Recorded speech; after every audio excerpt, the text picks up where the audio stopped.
नमः शिवाय शिवजी सदा सहाय। ओम नमः शिवाय गुरुजी सदा सहाय।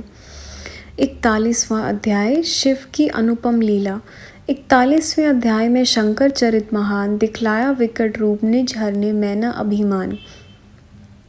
मैना बोली, हे नारद जी, मैं शिव को इस समय देखना चाहती हूँ कि उनका कैसा रूप है। जिन्हें पाने की इच्छा से पार्वती जी ने कठोर तप किया, मैं उन्हें देख तो लूँ।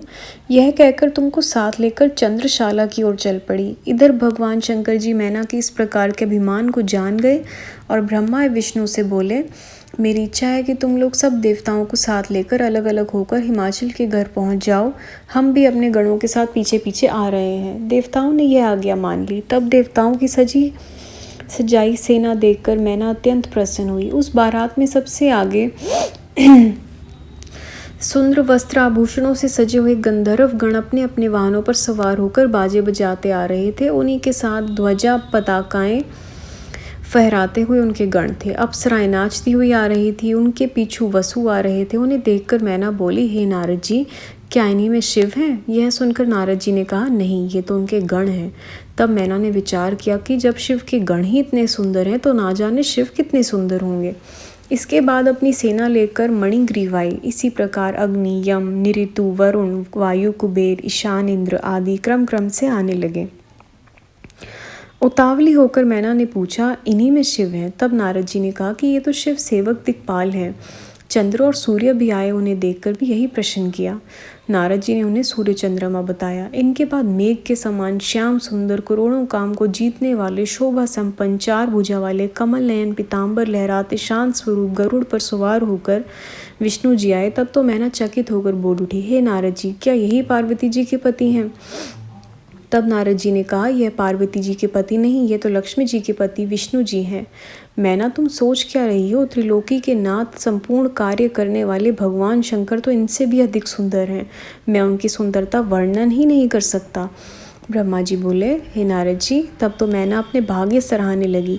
यह लोग तो सब शिव सेवक हैं जिन्हें मैं अपनी आंखों से देख रही हूँ। इन्हीं के स्वामी मेरी पार्वती के पति हों तो फिर मेरे भाग्य के सराहने के योग्य हैं।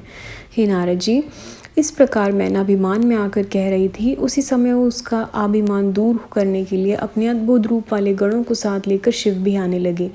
भूत, प्रेत, पिशाच आदि अत्यंत कुरूप गणों की सेना आने लगी। उनमें कोई वायु रूप था, किसी की टेढ़ी सूंड थी, किसी के होठ लंबे थे, किसी की दाढ़ी लंबी थी, किसी का सिर ही गंजा था, किसी की आंखें नहीं थी तो कोई नासिकाहीन था, कोई दंड पास लिए है तो कोई औंधा होकर चल रहा है, कोई वाहन की पूंछ की ओर मुंह करके बैठा है तो कोई वाहन की गर्दन पर सवार है, कोई सींग, कोई डमरू, कोई गोमुख बजाता हुआ आ रहा है। किसी का मुंड नहीं, किसी का रुंड नहीं, किसी के अनेकों मुख हैं, किसी के अनेकों आंखें हैं, किसी के अनेकों पाँव हैं, किसी के हाथ नहीं, कोई टूटे हाथ वाला है, किसी के कान नहीं, कोई अनेकों कान वाला है, किसी के शीर नहीं, कोई अनेकों शीरों वाला है।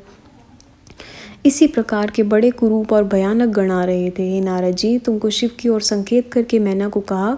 यह सुनते ही मैना डर के मारे कांपने लगी। इतने में उन्हीं के बीच में 5 मुख वाले, त्रिनेत्रधारी, 10 भुजा वाले, अंडगों में भस्म रमाए, मुंड माला पहने, बागंबर ओढ़े, पिनाक धनुष उठाए, त्रिशूल कंधे पर रखे, बड़े कुरूप एवं बूढ़े बैल पर चढ़े हुए भगवान शंकर उसे दिखाई दिए। नारद जी का इशारा पाकर मैना तो अत्यंत डर गई। तब तुमने उसे समझाकर कहा, हे मैना देवी, यह शिव ही तुम्हारी कन्या के पति हैं। ब्रह्मा जी बोले, हे नारद जी, तुम्हारा वचन सुनते ही तेज वायु के झकोरों लगने से टूटी लता के समान मैना दुख से कांपकर पृथ्वी पर धड़ाम से गिर पड़ी और मूर्छित हो गई। संगत जी, अध्याय यहाँ समाप्त होता है। गुरु जी, संगत जी, जो भी मुझसे भूल चूक हुई हो, पढ़ने में कैसे भी भूल चूक हुई हो, प्लीज़ मुझे माफ़ करना। अगला अध्याय अगली वीडियो में। ओम नमः शिवाय शिवजी सदा सहाय। ओम नमः शिवाय गुरु जी सदा सहाय।